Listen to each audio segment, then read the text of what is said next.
not pick Kindred into Gragas. Gnar is going to be the choice here.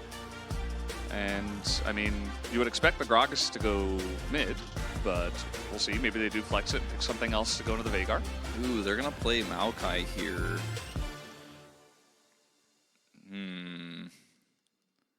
What did they mean by this? I think it's going to be some sort of tank here for the team comp to function. I just don't know what it's going to be. As I think this is probably the only choice I wouldn't really like is the Kennen, because you're a very squishy comp. Now, yeah, you have the Gragas, so you have some front line, but you don't have a hard tank, and you're playing into Gnar, so Gragas is going to get kind of slapped by Gnar in setup for team fights, and the Veigar is going to be able to zone out the Kennen. Just don't read it. Yeah, don't read it. Just don't read it. I already it. acknowledged it. I couldn't avoid it. Either way. Thanatos is pretty good at Gnar, so he's going to get a chance this time around. Castle hits level 2, and Thanatos is like, you know what would be great is this one minion. And guess what he had to trade for it was his flash. Yeah. Wolf. I think Doran's ring is better for the lane. I'm like trying to think. I'm like, the more you think about it though, you're like, well, actually, I don't know. Like, it's actually pretty good. Polymorphed. Or he can't get polymorphed, but you know what I mean. He was in a little bit of a rough spot there, and he's okay now. Pretty early on as well. Seems like the bottom lane started to get a little bit better for the side of Hype and Wei. Zyra Khan early don't really do much until they, I think it's like level 3. Level 2 is okay, but level 3 you really start to have a lot of the tools to fight back and not just get zapped in the face over and over by both Zeri and Lulu. Pretty tough to pull off against the Xayah. Is okay. Hello? Hello, yes, this is Patrick. Pulbay, you are in no man's land as he is going to flash over the wall, but Hambach has flashed himself, looking for it now as the cage is actually quite nice, as they are going to just follow up on it though. Cage not enough to save his life. Okay, and exhaust. All right, we have some gameplay. Feisty is forced to flash. As meanwhile, Hype is going to get a free turret by himself. D+, once again, looking to other areas of the map, and they're trying to, you know, essentially do the T1, where they're losing on one side, but they get wins on the other. Hambach is going to run over to the Rift Herald and actually start this one up. Somebody said, can they take the free XP bot? Not without teleport on KT's side, and D+ don't have enough control. Look at the zoning here. Thanatos has Narbar though, finally. Okay, they're going to turn here. They go in onto the Maokai, who is incredibly tanky, but it just does not matter. The turn too good from the side of KT, and now they found Thanatos. A massive Gnar to the wall though. Rahel is getting some damage on the right side. They might be able to turn this one around as the feathers are on the ground, but Hype can't pull him back as he flashes away.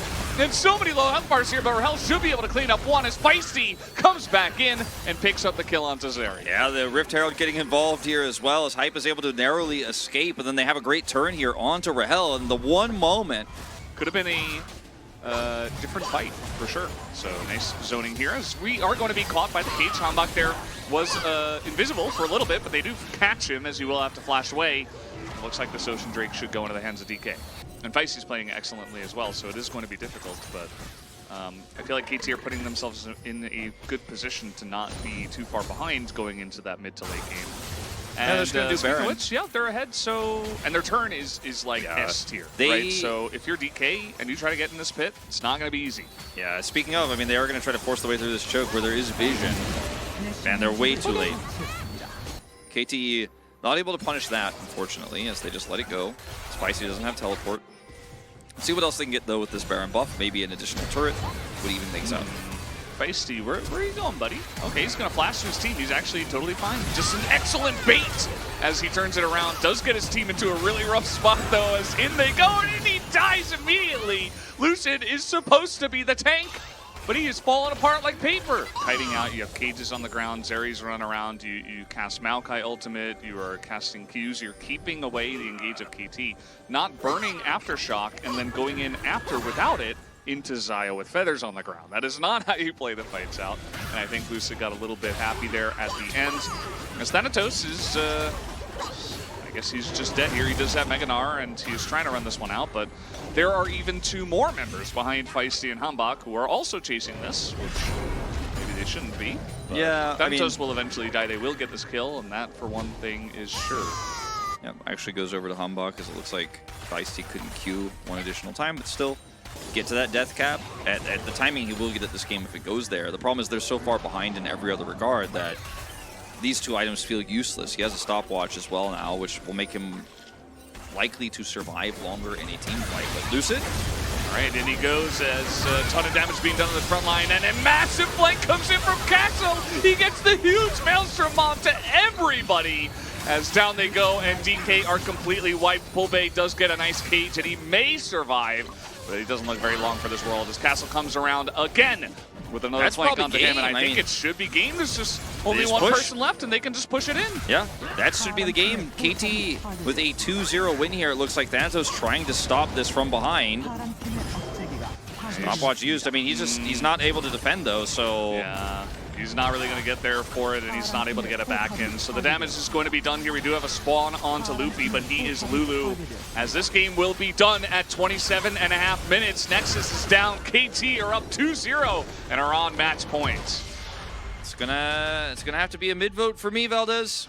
Feisty had one of the best games I've ever seen him played, and he has been so solid this entire season, but his Gragas was like unbelievable. I mean, getting D+ are using so many of their bans on him too. Yeah, getting a kill on the Veigar that you first picked, like tier difference across the board of all aspects. Like D+ don't have anything going for them, and I was worried that's how the series was going to look. I think D+ were much stronger in the early part of the season, but as the meta has shifted, they have not been able to keep up. Great game from Feisty. He will pick up POG, unsurprisingly. Yeah, it's hard not to vote for this guy. I was thinking about Castle again, just because I thought his angles on the cannon were decent, especially towards the end. But Feisty, even as Chronicler's saying, considering how mid Feisty looked in on Breon last year, not mid the position, but like mid in terms of middle of the pack. KT coaches and scouts deserve a raise because they scout this guy out, they identify he's a great player, they get him onto the team, they make him this good. Like, he is the best mid laner right now. He had some competition. I don't think he really does anymore. He's just insane.